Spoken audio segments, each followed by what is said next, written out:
Good morning, student. So in this today's practical session, we learning the amplitude modulated experiment. तर हा जो experiment आहे तर याच्यामध्ये आपल्याला amplitude मॉड्युलेशन कशा प्रकारे होणार आहे हे आपण स्टडी करणार आहोत. तर त्यासाठी जे काही इन्स्ट्रुमेंट्स आहेत तर या ठिकाणी पहिल्यांदा आपल्याला जे लागणार आहे ते फ्रिक्वेन्सी जनरेटर हे एक इन्स्ट्रुमेंट आपल्याला लागणार आहे. 2 नंबरला जे इन्स्ट्रुमेंट आहे ते पॉवर सप्लाय, या सर्किटसाठी जे काही पॉवर सप्लाय असणार आहे तो आपण या ठिकाणी देणार आहे. आणि तिसरं जे इन्स्ट्रुमेंट आहे ते CRO की ज्याच्यावर आपल्याला आउटपुट amplitude मॉड्युलेटेडचे जे काही आउटपुट असणार आहे ते आपण या ठिकाणी पाहणार आहोत. आणि जे सर्किट आहे ते या ठिकाणी हे आपण सर्किट घेतलेलं आहे आणि त्याच्या करस्पॉन्डिंग जो पॉवर सप्लाय आहे तो आपण इथून याला दिलेला आहे. तर ह्या एक्सपेरिमेंटचे जे सर्किट डायग्राम आहे ते या ठिकाणी मी पहिल्यांदा दाखवतो.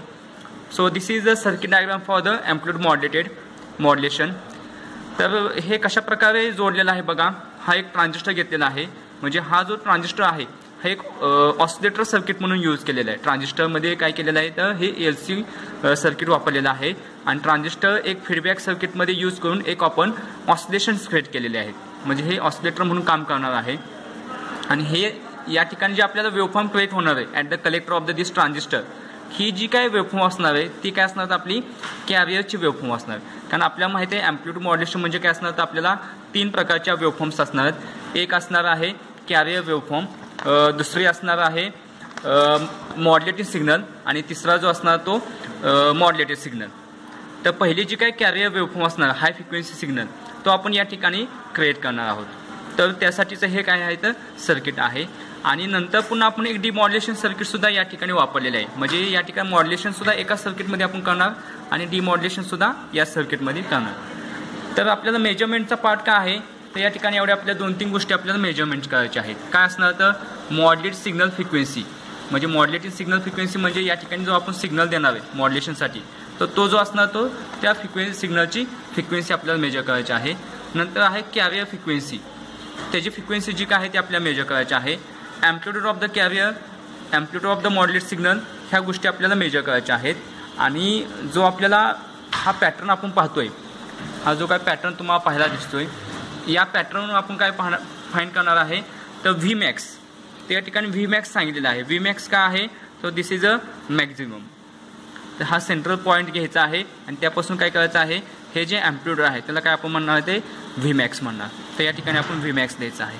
आणि पुन्हा या सेंट्रल पॉईंटपासून जे निगेटिव्ह पीक आहे त्याचं जे काय amplitude असणार त्याला आपण काय म्हणणार आहे Vmin.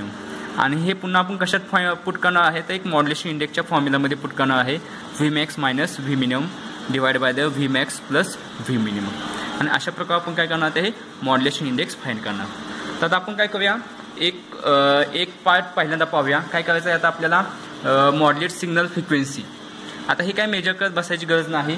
तर या ठिकाणी आपण काय करतो तर हा मॉड्युलेट सिग्नल घेतोय आपण, हा जो असणार AFG जो आहे आपला फंक्शन जनरेटर, तिथून जे काय आपल्याला फ्रिक्वेन्सी मिळणार आहे ती काय असणार तर आपल्याला मॉड्युलेट सिग्नल फ्रिक्वेन्सी असणार आहे. मग त्याची फ्रिक्वेन्सी किती आहे ते या ठिकाणी आपल्याला पाहायला दिसतेच.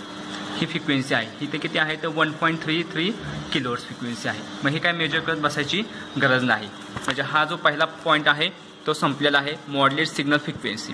आता ह्या मॉड्युलेट सिग्नल फ्रिक्वेन्सीचं पुन्हा काय आहे तर एक amplitudeसुद्धा आपल्याला मेजर करायचं आहे. amplitude of the modulate signal म्हणजे हे किती असणार तर amplitude of the modulate signal that is nothing but the VM.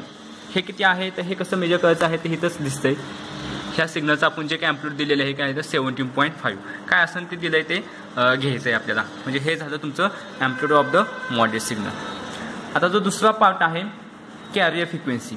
आता कॅरियर फ्रिक्वेन्सी जी असणार आहे ही कॅरियर फ्रिक्वेन्सी काय झाली असणार तर हा जो ऑसिलेटर आहे हा स्वतः काय करत असतो जनरेट करत असतो. मग ती कॅरियर फ्रिक्वेन्सी कशी मेजर करणार आहे की हा जो सिग्नल दिलेला आहे हा बंद करायचा आहे. इथून हा सिग्नल काय करायचा आहे बंद करायचा आहे. बंद केली की हे तुम्हाला कॅरियर फ्रिक्वेन्सी मिळते. आणि ही कॅरियर फ्रिक्वेन्सी काय करायची आहे मेजर करून घ्यायची आहे. ओके, ही कॅरियर फ्रिक्वेन्सी आलेली आहे. त्याची फ्रिक्वेन्सी आपण कसं मेजर करतोय तर डिस्टन्स बिटवीन द सक्सेसिव्ह पीक. मग हे जर पीक टू पीक जर डिस्टन्स मेजर केलं तर या ठिकाणी आपण मेजर केलेलं आहे मी.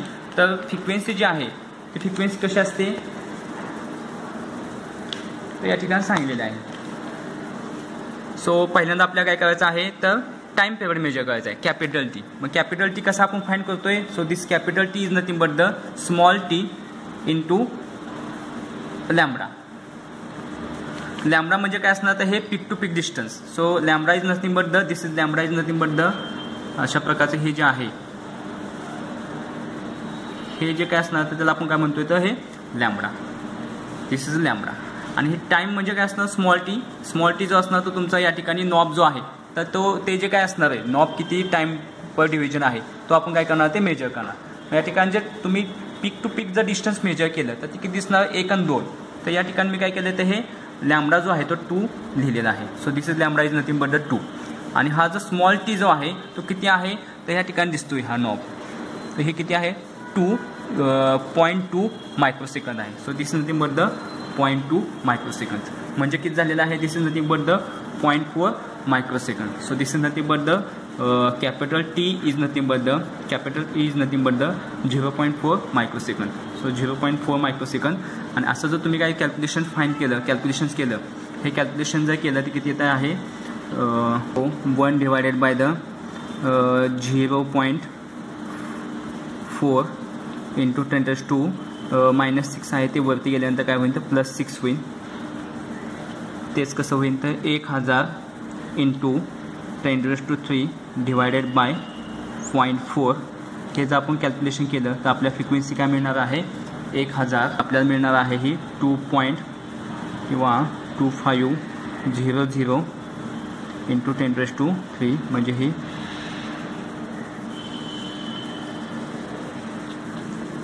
किलोहर्ट्ज ही आपल्याला फ्रिक्वेन्सी मिळणार आहे. 2500 किलोहर्ट्ज ही काय झाली? आपली फ्रिक्वेन्सी झाली ही एक झालं. आणि दुसरं जे आहे ते आपल्याला मेजर काय करायचं आहे? Amplitude of the carrier. म्हणजे ही जी कॅरियर आहे त्याचं ॲम्प्लिट्यूड किती आहे ते मेजर करायचं आहे. ॲम्प्लिट्यूड कसं मेजर करतात? तर हे डिस्टन्स त्याचं पिक टू पिक डिस्टन्स किती आहे ते मेजर करायचं. 1, 2, 3 आणि होल्ड पर डिव्हिजन नॉब किती आहे? 2. म्हणजे हे 3 गुणिले 2 म्हणजे हे काय असेल? सोपं 3 गुणिले हे 2 तुमचं काय असेल? ते voltage 6 volt. This is nothing but the voltage of the carrier signal. तर ह्या गोष्टी आहेत. ह्या गोष्टी आता ऑनलाईन जेवढ्या शिकवता येईल किंवा सांगता येईल तेवढं सांगितलेलं आहे. तर महत्त्वाचे जे आहे आपल्याला मॉड्युलेशन इंडेक्स तो फाइंड करायचा आहे. आता हे मॉड्युलेशन इंडेक्स कसं फाइंड करणार आहे? तर पहिल्यांदा तुम्हाला काय करायचं आहे? हे जे AFG सिग्नल आहे तो अप्लाय करायचा आहे या ठिकाणी. हे सर्किट आहे या ठिकाणी. आता हे सर्किट बघा या ठिकाणी तुम्हाला AFG अप्लाय करायचा आहे. या ठिकाणी हा जो आहे तो ट्रान्झिस्टर आहे. त्यानंतर जे आहे ते तुमचे हे 2 कॅपॅसिटर आहेत या ठिकाणी वापरलेले. हे 2 कॅपॅसिटर या ठिकाणचे आहे. So this is from the one type of the LC oscillator. आणि या ठिकाणी जो इंडक्टर आहे तो इंडक्टर काय आहे? ते ह्या बोर्डच्या खालच्या बाजूला एक इंडक्टर आहे. मग इथं जे फॉर्म झाले आहे ते एक LC सर्किट फॉर्म झालेलं आहे. आणि ज्यावेळेस तुम्ही हा सिग्नल बंद केलेला आहे त्यावेळेस काय होते? ते ह्या सर्किटमध्ये कॅरियर फ्रिक्वेन्सी क्रिएट झालेली असते. आता आपण काय करूया की हा जो AFG सिग्नल आहे तो अप्लाय करूया. आता हा AFG सिग्नल अप्लाय केलेला आहे आणि अप्लाय केल्यानंतर या ठिकाणी काय झाली असते? तर ही तुमची वेव्हफॉर्म हा क्रिएट झालेला असतो. फक्त काय करायचं आहे आपल्याला? तो ॲडजस्ट करायचा आहे. या ठिकाणी तो काय झाला? ॲडजस्ट झालेला आहे.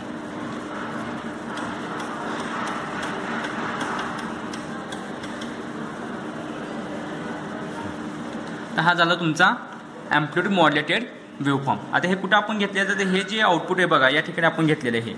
हे या ठिकाणी हे आपण आउटपुट घेतलेलं आहे. ह्या CROचं जे आउटपुट आहे किंवा CROला जे आउटपुट दिलेलं आहे ॲट द कलेक्टर म्हणजे ह्या पॉईंटला आपण काय घेतलं आहे? ते कलेक्ट केलेलं आहे. ह्या पॉईंटला तो वेव्हफॉर्म कलेक्ट केलेला आहे.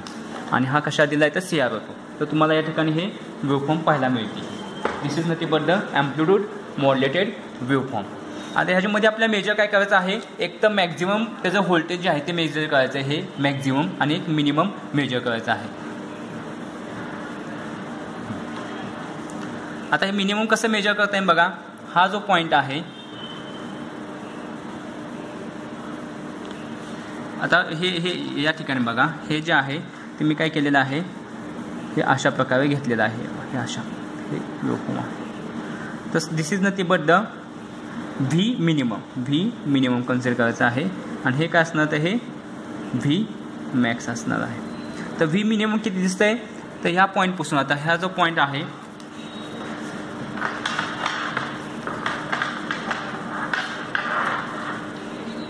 याच्यापासून हे डिस्टन्स मी मेजर केलेलं आहे. ह्या पॉईंटपासून ते हे काय असणार, तर हे व्ही मिनिमम असणार. ते किती असणार आहे, 1 आणि 1 थोडं वरती गेलेलं आहे, म्हणजे 1.2 घेतलेलं आहे. So this is nothing but the 1.2 और 1.3. So V minimum is nothing but the 1.3 volt.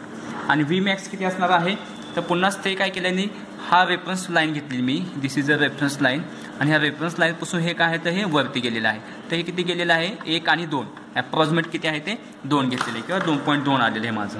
So this is a 2.2. V max is nothing but the 2.2 and V minimum is nothing but the 1.3. आणि ह्या ज्या काय value आहेत ते मी या फॉर्म्युल्यामध्ये put केलेले आहे, व्ही मॅक्स आणि व्ही मिनिमम. तर अशा प्रकारे जर तुम्ही कॅल्क्युलेशन केलं तर तुम्हाला काय होतं, हे मॉड्युलेशन इंडेक्स जो आहे, मॉड्युलेशन इंडेक्स त्याला आपण काय होतो, MA म्हणतो. So this is nothing but the MA is nothing but the 0.46. आणि पर्सेंटेज ऑफ मॉड्युलेशन इंडेक्स जर दिला तो किती येतो, तो 46% येतो. तर अशा प्रकारे हे काय करायचं आहे तुम्हाला, ॲम्प्लिट्यूड मॉड्युलेटेडचे हे वेवफॉर्म एक्सपेरिमेंट हा परफॉर्म करायचा आहे.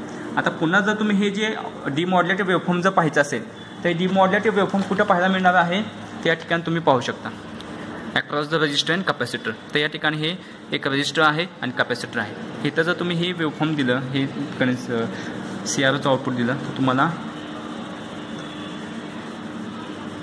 अशा प्रकारे वेवफॉर्म पाहायला मिळते. काय दिसते आता याच्यामध्ये बघा.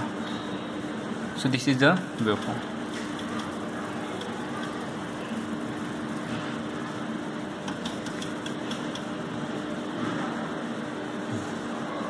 आता ही जी वेवफॉर्म आहे, ही वेवफॉर्म कोणती असणार आहे, so this waveform is nothing but the our modulated signal. Modulated signal म्हणजे काय असणार, तर हा तुमचा जो सिग्नल आहे तो या ठिकाणी डिमॉड्युलेटेड झालेला दिसतोय. म्हणजे हा जो सिग्नल असणार तो कुठला असणार, तर हा जो आपण फंक्शन जनरेटर करून दिलेला आहे तोच सिग्नल काय आहे, तर हा डिमॉड्युलेट झालेला सिग्नल असणार आहे.